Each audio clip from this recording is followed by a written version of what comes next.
Welcome everybody to Martinis with Scott, a show about winning momentum in life and in business.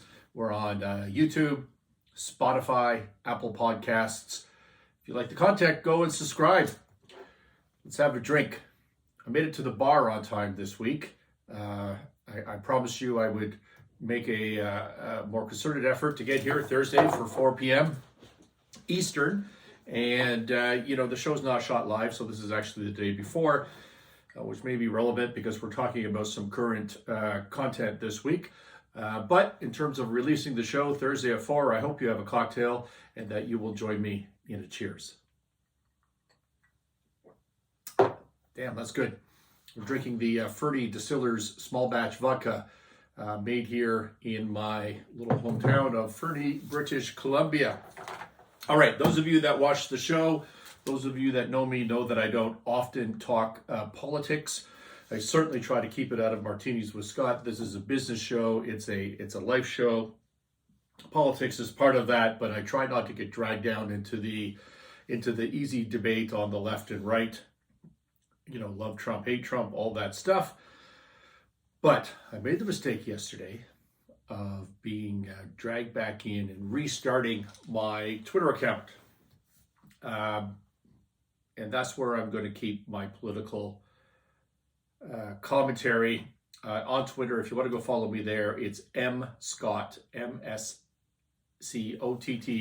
_ so the dash that's kind of down below the underscore Sinclair. So mscott _ Sinclair is the username. And I don't know how long this is going to last. Sometimes over the years I've started up on Twitter and then I've quit and get bored with the whole affair. But I was listening to the Democrat convention in the U.S. recently, looking at the riots and the looting that's going on and the Black Lives Matter movement. And it just got me to a place where I just think that it's important for people who believe they have something to offer to speak up and to tell the truth at this point, because, it seemed clear to me that the minorities around the world, particularly in the U.S., the poor, the vulnerable, they're being actively marginalized or attacked, and their lives are getting are getting worse. And this is happening in so many communities, and it's an act of the left. They call them in the media the extreme left. I don't know if it's the extreme left or most left. I know that there's a few old school liberals that I may disagree with some of their policies, but they seem to be decent people, and they look for the best for vulnerable communities. But that doesn't define the modern left in my view.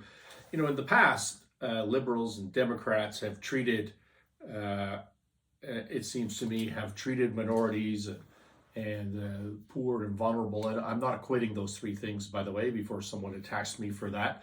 But they've treated these people as pawns in their game to seek power and to drive whatever initiative they're trying to drive. The liberals, Democrats have been okay with poverty. They speak against it. They have good words, but in reality, after decades of rule in many states and cities in the U.S., they've done nothing effectively. You have the same amount or worse poverty and violence today. So if you look at the substance of what people are, or what these Democrats are doing, not of their words, what you see is they're okay with poverty. They're okay with violence, and they've used this historically as an issue to gain the power, and importantly, to virtue signal. And virtue signal is a way to say, to say the right things, to say the politically correct things, to prove that I'm a better person than you, right? It's about this faux elitism. It's like, I'm better than you. I know what's going on. I'm woke. I know the difference between right and wrong, and you don't. And so I'm going to say these things that are correct to prove that I'm better, and build up my self-esteem, and do nothing for the vulnerable that I keep talking about, that I want to help. It's hard to be an activist when the problem is fixed, right? That's the history of liberals and Democrats. They don't want to fix the problem because they need the issue, because you can't be an activist if there's no issue. And so that's the history. It sucked, but it's the tug of war between left and right. But now what you see is that this has gone beyond ignoring these communities and using them as pawns. Now it's gone into actively going into these communities and destroying them, right? Pulling the police out in minority communities that are highly violent. Whereas if you just took a poll of all the residents, you would find a really, really high percentage of these residents who need and want and believe that the police in their neighborhoods are what's required for mothers and children and just kids to go out and play on the street, pulling the cops out, keeping the schools closed so these children can't be educated. Do you think it's my young daughter in homeschooling who's not going to get a good education? She's going to be fine. I can promise you that. I can afford it. I have the resources. I don't have the other stresses of my life. If you're a single mother in Baltimore, in a poor neighborhood, do you think your child is going to get properly homeschooled with internet connections and computers and the available time of a parent? Of course not. Of course not. So keeping the kids out of school is nothing but an attack on these communities. Choosing teachers union over children, closing the businesses, allowing the looting of the businesses in these neighborhoods, holding up aid for political purposes. Who do you think pays the price of Mayor de Blasio in New York's disastrous reign? Do you think it's the rich that fled to the Hamptons? Do you think it's people like me that could leave their, where was my flat in New York was 71st floor. If I could leave my 71st floor beautiful 2-bedroom condo and head out to the Hamptons and just hang out there, do you think it's me that suffers from this? I can move anywhere I want in the world. Or do you think it's the workers, the laborers, the hourly people in Queens and Bronx and surrounding neighborhoods and boroughs? Do you think it's them that suffers from these policies? And they lose the tax base. They lose the tax base of the rich who just fled because they want nothing to do with it. It's the vulnerable, it's the minorities, it's the poor, it's those communities that have to live with the violence and fear that has been created by these policies. And that's on the left. And on the right, I know what you're all thinking. You're all thinking I'm some sort of Trump-loving, right-wing lunatic. Not true. Talk about that in a second. On the right, what are they doing about this? And I think the answer for the most part is nothing. They complain, they mock, they point out hypocrisy, which has to be the mentally weakest thing that you can possibly do in political debate is like, oh, you're a hypocrite. Yeah, well, so are you. So is everybody. That's the nature of politics. What did that accomplish? The right, apart from Trump, apart from in the US, apart from a handful of others on social media, the internet, they are terrible at persuading and affecting positive change. And I think one of the reasons for that is by the very definition of being on the right, you mostly just want to be left alone, right? You don't want to be told what to do. You don't want to have to organize. You don't want to have to be an activist. You don't want to have to do all of these things that the people on the left love to do. They define themselves to do that. Well, as a conservative, that's not your nature. Your whole point of your being is to be left alone, to be a little bit libertarian, right? So it's not your nature to fight back so you can mock and point out the stupidity of the other side. But in the end, you're doing nothing. And my view is that doesn't cut it today. Like, this has gone too far. There's too much damage being done to segments of our society. And if you care about these people and you care about these communities, I think everybody who has something to pitch in just needs to start pitching in. And so there's my frustrations with the left, who I think are the evil on this, and my frustrations with the right, who I think have been useless. And there's plenty of on the right, by the way, that have also been evil on these points. And I would look to what they call the establishment in the U.S. They started the warmongering and I'm struggling to come up with other examples off the top of my head. But there's lots of Republican politicians who have not helped this situation or actively doing the same damage that the left are doing. But there's those that ought to know better, that I think have a caring heart and they want to help these communities who really do nothing and nothing of substance. There's a very small community that are persuasive and are trying to get things done, in my opinion. So listen, this is not a political speech. I promise I'm not going to talk about politics. I don't promise. I will try not to talk about politics on Martinis with Scott anymore. As I said, you can go to the Twitter handle, and I'll vent there as long as I feel I'm being productive and I have the passion. I am not conservative. I'm not liberal. I consider myself all over the map. I'm pretty independent. I believe in people. I believe in helping communities, as I've said. So for example, if you look at social issues, I would consider myself pretty far left. Like, I just do whatever you want to do.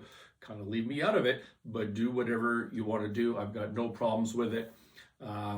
So I think that I would hit none of the marks of a conservative on social issues. I'm pretty sure no one in my entire life has ever accused me of being fiscally conservative. Never. I am not fiscally conservative in my own life, in government, in businesses.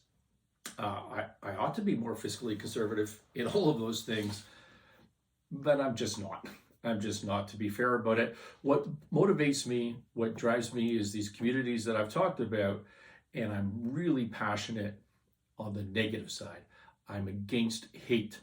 I'm against faux elitism. I'm against intolerance. And I think those things, maybe a long time ago, maybe before some of you paid attention to politics, maybe, I don't know what decades, but maybe some of that came from the right. But it's not today. Since I've been paying attention in the last decade or so, the intolerance, the hate, the totalitarian bent, this all comes from the left. And it started to come from the extreme left, and now it's coming from the mainstream left. It's coming from the media that supports the left, who is no longer independent, who does not tell the truth. And so just full disclosure, what motivates me is I am against hate. I'm against intolerance. I'm against racism. And I see all of these things. I'm against faux elitism, this whole virtual signaling. I see all of this on the left. And I just think the mission there on the Twitter account is to speak up and maybe point out the truth. It's not to bang the drum of conservatism. That's not me, as I've already said. So, Martinis with Scott, we're not going to talk politics. That's not my goal. This is about business. This is about life and lessons learned. Excuse me. Sorry about that. Almost sneezed. But my Twitter follies yesterday, my fun on Twitter, did lead me to a story which inspired me to discuss.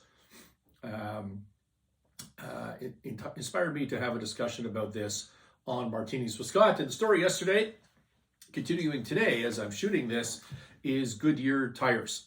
Okay, so for those of you not on social media, for those of you not paying attention, you all know who Goodyear tires is.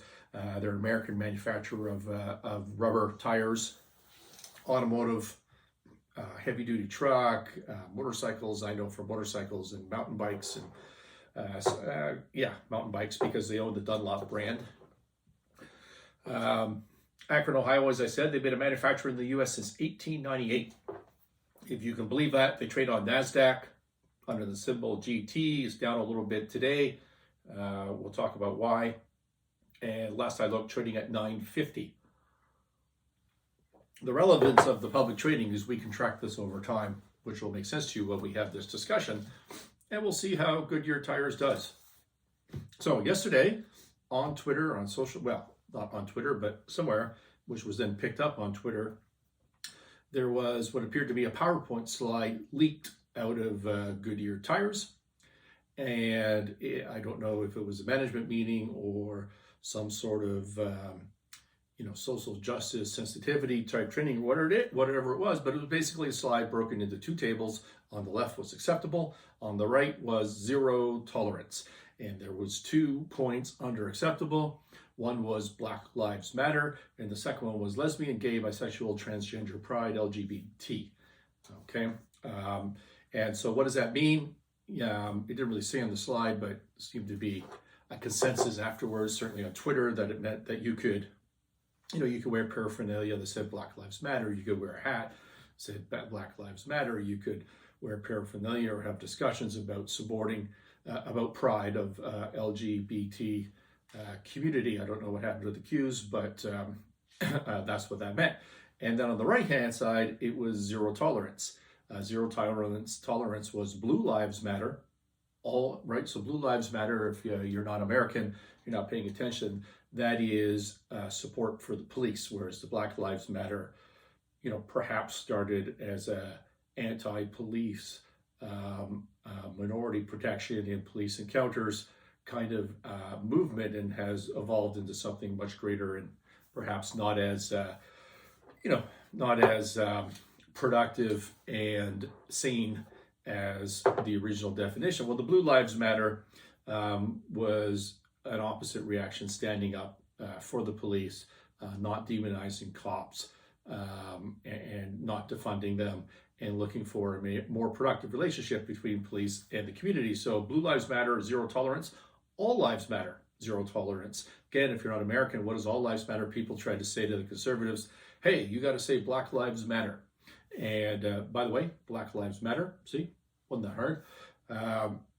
So they said to the conservatives, Black Lives Matter. And of course, if you're a white person, what you automatically goes through your head is, hey, wait a minute, what happened to white lives? Do we not matter? And so the response is always all lives matter. Not always, but some people, is all lives matter. And then the left activist or whoever throwing this in your face gets all up in arms and says you don't care about black people because you said all lives matter. And so that's where that comes from. So Blue Lives Matter, zero tolerance. All lives matter, zero tolerance.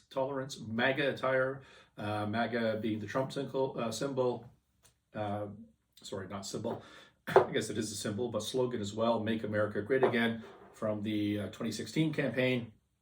And any other political slogans and attire. So 4 things on the zero tolerance: Blue Lives Matter, all lives matter, MAGA, and political slogans. And on the acceptable, Black Lives Matter, notwithstanding it's a political slogan of the left, clearly, and lesbian, gay, bisexual, transgender, and pride. All right, so this slide comes out from Goodyear, and now we're not talking politics. I want you to think about this as a business owner, as an entrepreneur, as a mid-market business, as an executive of a large business. Think about being in this position where you've held this meeting, maybe not you personally, but someone in your organization held this meeting, this slide came up, someone took a snap of it, and there it is out on Twitter, and there is a massive backlash. It's trending yesterday and today, hashtag ban Goodyear. Let me read you some of the tweets, okay? If you're a business owner, this is not about politics. Here is a tweet just picked out at random. Whoa, ... If all lives don't matter at Goodyear, I just canceled my order. And all future tire orders and anything else Goodyear sells. Hashtag shameful. Hashtag all lives matter. Hashtag blue lives matter. Hashtag back the blue. Hashtag ban Goodyear. Okay, there's millions of these sorts of tweets. Trump came out, I believe it was this morning. He said, don't buy Goodyear tires all in caps, dash. They announce a ban on MAGA hats, all on caps, in caps. Get better tires for far less, exclamation point. I don't know if he has Trump tires or what the deal is there, but get better tires for far less. Bracket, this is what the radical left Democrats do. Two can play that same game, and we have to start playing it now, exclamation point and bracket. So you've got a lot of tweets and a lot of trending on the ban Goodyear hashtag. Think about this as a business owner, and you've got the president of the United States coming out saying, buy cheaper, buy better tires for far less money. Don't buy Goodyear tires because of their political leaning. And then that's on the right, of course, on the conservative side, on those that support Trump. On the other side, you've got lots of tweets. I don't know if it's the same number. Let's call it the same number. And here's one. My tires need replacing. I just looked up Goodyear in my town, and I'm heading out to buy new ones. All right. So, so on the other side, on the anti-Trump side, you get on the Democrat side, you get a bunch of tweets and postings from people that really support this sort of message because that's the message of their team. So you're a business owner. I'm willing to bet that 99% of you, maybe 100% of you are thinking, wow, Goodyear has really stepped in this. They've got this trending ban, Goodyear, trending hashtag on Twitter. They need to apologize. They need to change their racist policy, as some of the right-leaning tweets said. They need to beg for forgiveness, as some of the right-leaning tweets said. But they need to deal with this issue. This is a crisis. We're in crisis management mode here. And as the owner of Goodyear, if you're the CEO of Goodyear, you need to deal with this issue, right? Again, let's remove ourselves from the politics of this. Let's remove ourselves from the emotion of this. And let me ask you a question. Do you really think this was a leak?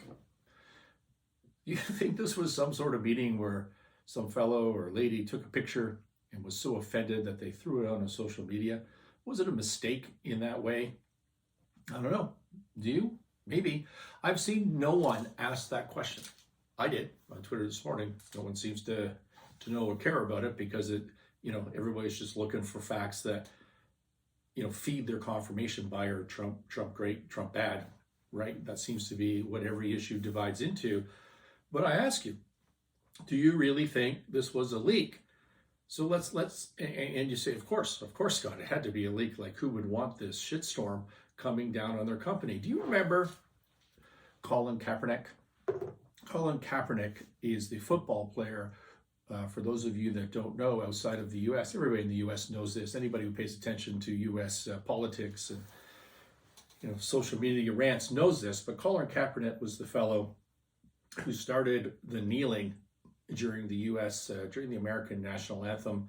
He was the guy who decided he was a social justice warrior first and a football player second. On your dime, while you're watching the football game or trying to watch a football game, you're presented with this fellow making his protests. I'm not saying he's right or he's wrong.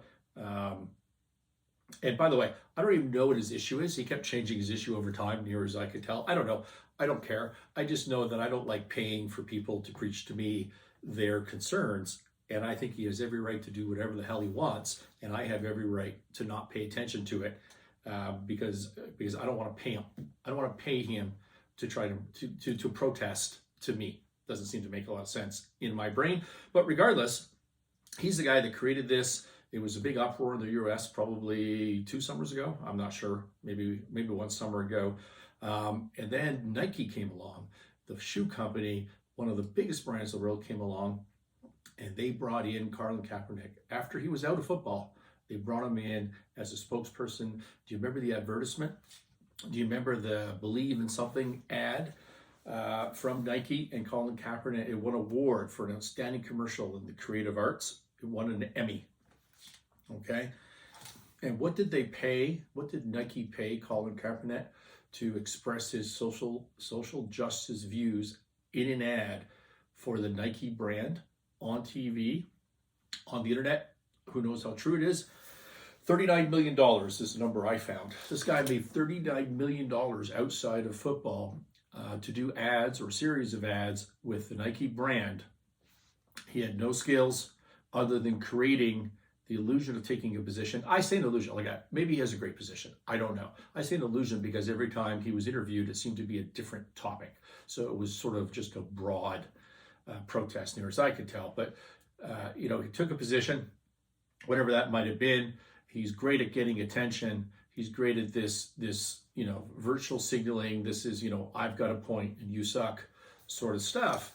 And give him credit, love him or hate him, he's a good persuader, right? He gets attention. He gets his point across. Think about it. Some brand paid him $39 million to do precisely that, right?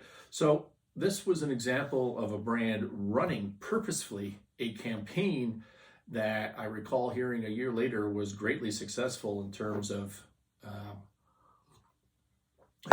revenue growth and brand favorability growth. And so they took a social justice position, and it paid off for them, and they did it on purpose, and it cost them tens and tens of billions of dollars to do it. The 39 is just to call it. Who knows what the media costs, all that sort of stuff. Do you remember the Gillette ad, the razors ad, Gillette ad, focused on masculine or toxic masculinity? Toxic masculinity. I still don't buy Gillette razors to this day. Here's a brand, very famous brand, geared, not that they don't have female products, I'm sure they do, but it's geared largely towards males. And they attack masculinity as being toxic, right? And they're looking for men to change. They go to their very market and tell them they suck and that they need to change, that they're toxic. They literally use that word, they're toxic. And brand spending probably, again, tens of millions of dollars to get that message across. This is corporate virtual signaling. This is saying, hey, we stand for something, we're good. Our competitors, not so good. They don't stand for stuff, but we stand for good things. And they've spent millions and billions and tens of millions of dollars to do this. Why? Because it works. It works. And there's evidence there that it works. And why does it work? Because your competition is fearful of defining their brand in that same way because of the shitstorm. Look at what Goodyear's going through in the last couple of days on Twitter and social media. It creates this hashtag trending, banning kind of mess. And if you're Pirelli or some sort of competitor, why would you want to go through that? It's because it works, because when you target your target market for these sorts of ads, for the Campernet ad, the Nike ad, for the Gillette ad, half the country agrees with you, and they agree with you strongly. And I might suggest, I have no demos on this, but I might suggest that half of the country is actually growing, and the ones that are against you are not growing. Okay, they're shrinking. And also, the ones that are against you, the half that doesn't believe in your message, that is grossly offended by your message, well, those are the conservatives, and they suck at banning people. They suck at fighting back. Why? Because they're busy. They have things to do. They just don't care. Like, how many right-leaning conservative men remember the Gillette thing, right? They don't. They just don't care. I do. Now, I'm not necessarily right-leaning. I'm pretty independent, as I said. And but here's the truth of the matter: is I probably buy Gillette stuff that I don't even remember. I don't even notice, because I'm not good at it either. Nobody's good at this banning stuff unless you're super passionate. And the only super passionate people are on the left, and they're passionate because they're driven by hate. They're not driven by anything positive. And so you can take a position on the left as a company. You get half of the country strongly. Hello there. I'll talk to you later. I'm shooting a show, okay? Sorry about that. My daughter just came home from camp a little bit early. All right, where was I? So you get half of the country passionately supporting you, and you get the other half who's passionately against you, but not for long, right? For a month? I don't know. How long do these grudges last? Not very long, and they're not really going to do much about it. And the numbers prove this out. You look at Gillette and Nike and their numbers from those ads, and they've been tremendously successful. Will that strategy always be successful? No. I think the right have been pushed so far, and you look at the violence and the looting and the deaths and the destruction of the cities in America. And I think that the right are just going to start standing up more and more. And I think this becomes more of a dangerous tact. But does it work right now? Yeah, you bet. And it worked really well a year ago, worked really well 2 years ago. And so let's go back to Goodyear. I asked my question again. Do you think this was a leak? Do you think it was a mistake? Or do you think it might have been brilliant? Do you think that they got the exact same thing that Nike and Gillette got for free by taking a slide, real or not, and getting it out into the interweb, into the social media, into these platforms? Maybe it was a mistake. Maybe it was a leak. But if it was a damn lucky one. First rule of persuasion meaning selling and brand building, is someone has to pay attention to you. If they're not paying attention to you, you can't sell them. If they're not paying attention to you, they don't know the merits of your brand.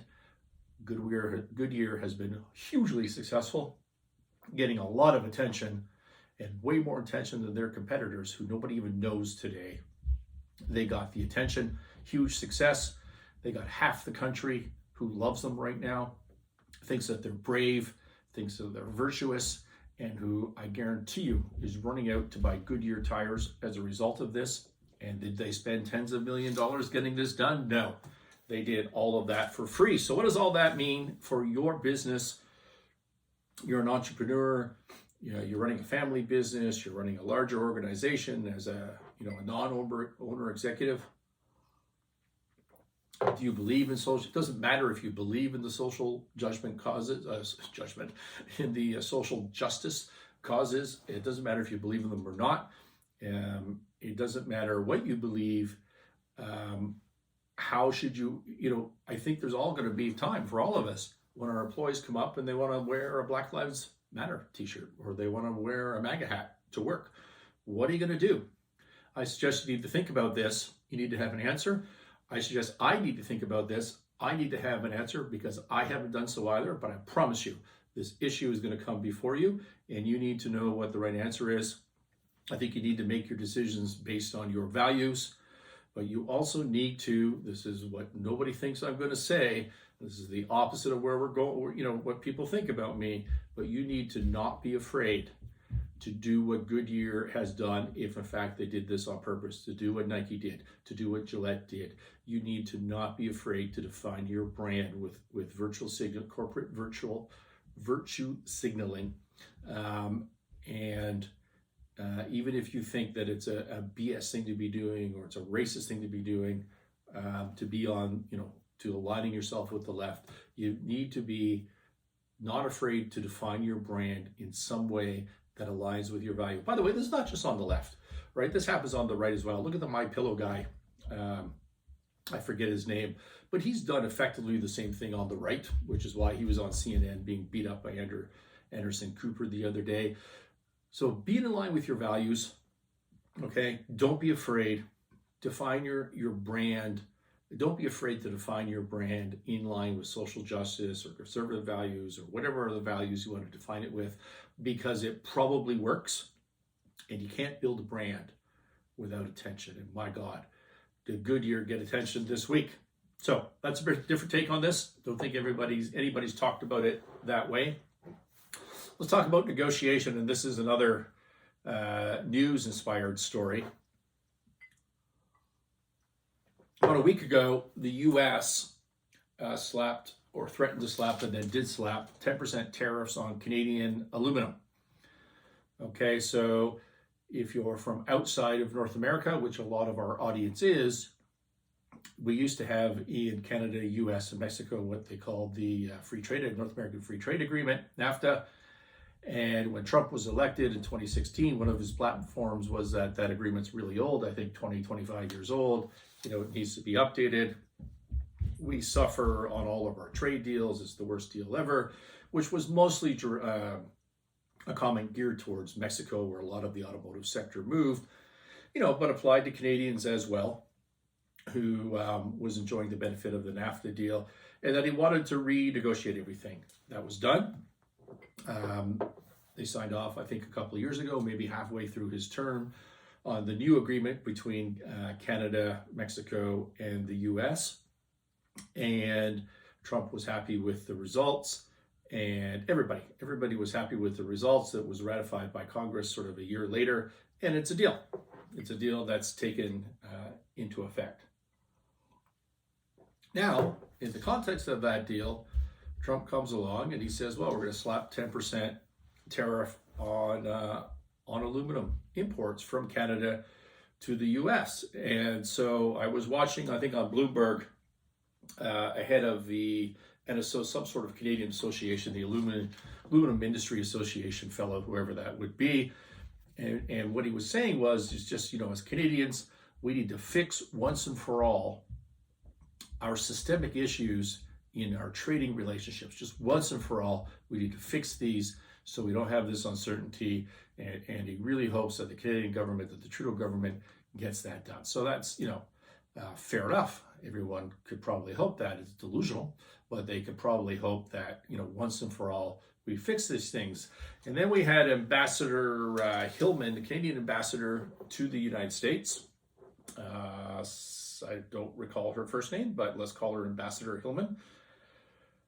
And she was also on Bloomberg. And when asked why the U.S. Put these tariffs, she said she didn't know. Canadians have no idea why these tariffs were put on the aluminum. And what is her strategy to negotiate this? And her strategy is she's going to get the actual facts out. Okay, she doesn't know what the problem is, but she's going to get the facts out. She's going to get the facts out to all the Americans, all the Democrats, all the state people, everybody who's relevant. They're going to see the facts, and in the end, the facts will prevail. Okay, that's her strategy. It's going to take some time, she said. Ambassador Hillman said this is going to take time, but at the end, the facts will prevail. That's what we believe in. We're going to get the facts out, and they will prevail. I would suggest that Ambassador Hillman is in the wrong negotiation. Okay, if you don't understand the battlefield, you're not going to win. All right, you don't have to battle on the same field that's been presented to you. Right? Somebody says to you, we're going to negotiate over this. Well, you don't have to negotiate over that. You could change it up, shake the boxes, we like to say in persuasion. You could change it up and, fight over here, and then the other person would be disoriented and confused by that. That's a great strategy. But if you don't know where they're negotiating and what they're doing, you don't stand a hope in hell, right? This is not about getting the facts out. This is about getting more out of Canada. This is about the U.S. getting more out of Canada, regardless of the agreement, regardless of the facts. It has nothing to do with facts. It's a non-stop negotiation. And until Ambassador Hillman, until Trudeau and Christina Friedland, I think it's Christina. I don't think it's just Christine. I mean, no disrespect to her. But until we start understanding that as Canadians, we're just going to lose. We're just going to lose, okay? It's not about facts. It's about winning more. I've talked in prior shows about systems versus goals and goals versus systems. Okay, and I've said to you that a goal is needed. Human beings, and that includes us personally, includes our businesses. We need an aim. We need a general direction, and if we don't have that, we don't have any sense of accomplishment. Every step we take towards that fuzzy destination gives us a dose of happy chemicals and gives us a sense of accomplishment. And if we don't have that, we can't get up in the morning, right? So if we're aimless, we got depression issues, we have listlessness issues, nobody cares. It happens in your life. You see it in troubled companies all the time. So the goals are really important. But having a goal has nothing to do with achieving a goal. You achieve a goal through a system. So I was thinking about this the other day because there's a current issue right now, and I have a goal. And one of my goals is to have awesome socks. Okay, so we're not in COVID and I'm traveling, I'm wearing suits. Man should have a decent pair of socks all the time. I don't need many, 5, 7, 10 pairs of socks that are black, blue, or gray that go with the suits, go with the shoes. They're not frayed, they match, they don't have holes in them, all that sort of stuff, right? That's a goal, okay? What I don't have is a system, because what I do is every 10 years or 20 years, I go out and I buy a bunch of socks and I have new socks to put on my feet. And I go, oh my God, this is amazing. I should always have new socks. Why have I been wearing these old socks that are frayed and worn and have holes in them? That's just ridiculous. I mean, it costs me nothing. Socks aren't very expensive. And so I should create a system where, maybe once a month I go off to the store, or go off to Brooks Brothers or Harry Rosen or somewhere expensive and get some new socks. It's a cheap investment in feeling good and looking good. But that's not what I do. That's not what I do, because a week later, what happens is I think to myself, socks, and I think, yeah, I got those. I don't need to do anything else. I'm good. Someone asks me 2 years from now, do I have socks? Yep, I got socks, right? I don't have a system. I have a goal, and when I'm done, I check it off. I check it off. You know, there was a guy, I don't remember his name. I have his book here somewhere, but the GS Goldman Sachs elevator person, GS Elevator on Twitter, or you can Google him, and super funny banking community person, a guy from New York. And I think he did the most brilliant thing. And this is completely a Wall Street thing, so many of you won't appreciate this, but if you're a Wall Streeter or a Bay Streeter, you'll appreciate it, is he created a subscription service for socks. I think it was once a month. Delivery shows up at your door with a bunch of new socks. And are they the fancy colored pattern? Nope. They were all I think he had 2 colors or 3 choices, 0 patterns. You just get them. You get them every month. They mix and match. You lose one over here, you got 20 over there. It's no big deal. And I just thought, wow, that is brilliant. That is exactly the system I need for my sock issue. I've spent a lot of time talking about socks. I recognize that, but I think it's a good example of having a goal. And the Canadian goal in a trade agreement was to have a new trade agreement, not lose too much. And now we're done. We're done. We never need to think about this trade agreement again. Whereas Trump's goal is to have better trade deals. Was it to have NAFTA turned into the new trade agreement? No, that was not it. The goal is to always have trade arrangements more favorable to the U.S. And what's the system for doing that? The system for doing that is to use a fake because, and we're going to talk about that in a second here, and this is where we're heading on this negotiation. So Trump's goal is to get more. Canada's goal was to sign a new deal, which they did. Minister Friedland, Christina, I think is her name. Again, I'm not sure if it's Christine or Christina, but celebrated winning. We won that negotiation.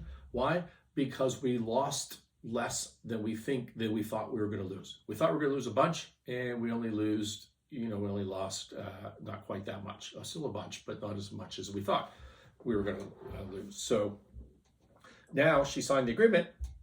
Canadian government figures this whole issue is over, which it never is. And that's the important part that you need to understand in negotiations, in life, and in business, is it's never over. You always have to continuously improve. So what's Trump's system? He wants more. He wants better deals for the U.S. all the time. He uses a fake because. And so, what is a fake because? A fake because is a trick in persuasion, if I can put it that way, a tactic in persuasion, where the human brain needs a reason to do something, right? To persuade somebody to do anything, they need to have a reason. But the brain is unable to distinguish or even care whether that reason is real. Doesn't care. It just needs a reason. It's like, oh, this, therefore that, right? I can do this. I have to do this because of that thing, right? And so he creates fake because. That's a strategy. And Trump literally told us that he literally told Canadians that he uses fake becauses, that he makes up issues. He literally said that in the negotiations when it was early days in negotiating the new trade agreement. He was talking to reporters in the U.S. and he was talking about a meeting with Trudeau, and he slammed his fist down and he said, we have a deficit, a trade deficit with Canada. Canada's got a trade surplus. U.S. has a trade deficit. And if you actually look at the numbers, that may or may not be true depending on the day, and it really just depends on commodity values, on oil, energy values. In particular, if oil's up, Canada probably has a surplus, and if oil's down, Canada probably has a deficit, right? So it depends. But a reporter asked him, "Oh, is that true? Do we have a deficit with Canada, a trade deficit with Canada?" To which Trump literally said, "I have no idea. I didn't look at the numbers. I just went for it. I just said we have this deficit." And you would think, well, that's outrageous. Like, that's just lying. It's outrageous. Well, what it is a fake because whether it's outrageous or not is not the point. The point is, the Canadians, we now need to deal with that made-up objection. We have to deal with it, okay?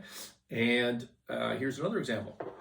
He slapped early on in the discussion with Canada, he slapped on tariffs on steel.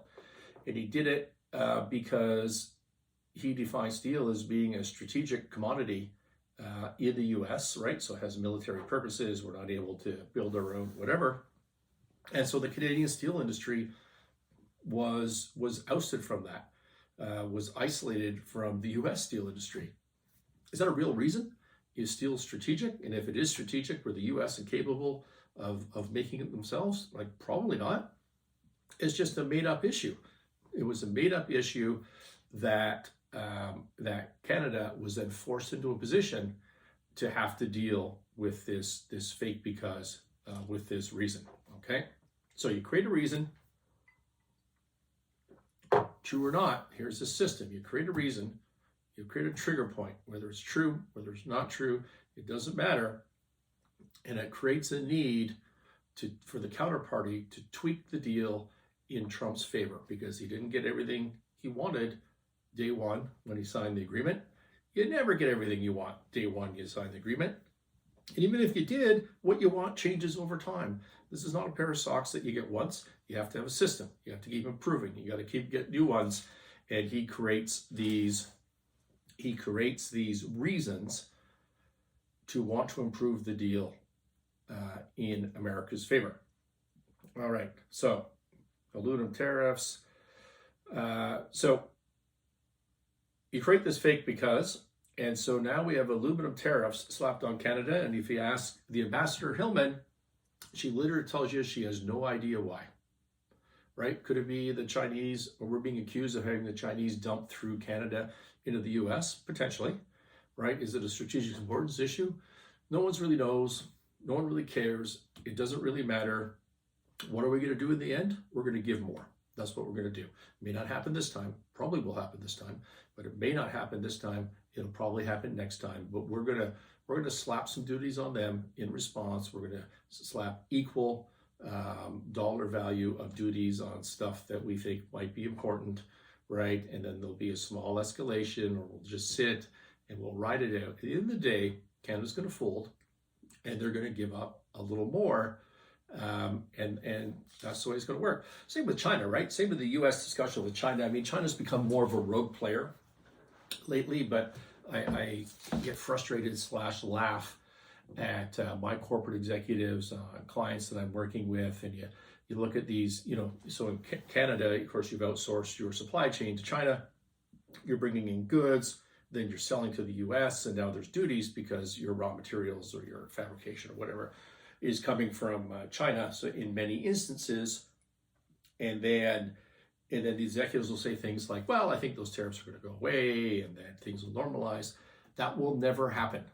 That will never happen. This is an ongoing negotiation for the rest of your business career, unless somebody different than Trump gets into office, like Democrats, and then they just give the Chinese whatever they want.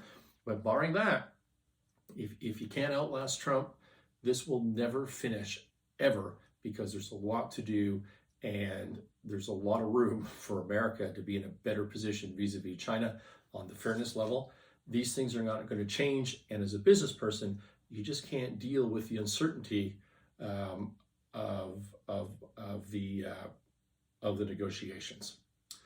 Okay, so as long as you keep giving, as long as Canada keeps giving, or as long as if you're a counterparty to negotiation where you have these fake becauses, as long as you keep giving, okay, it will never stop, ever.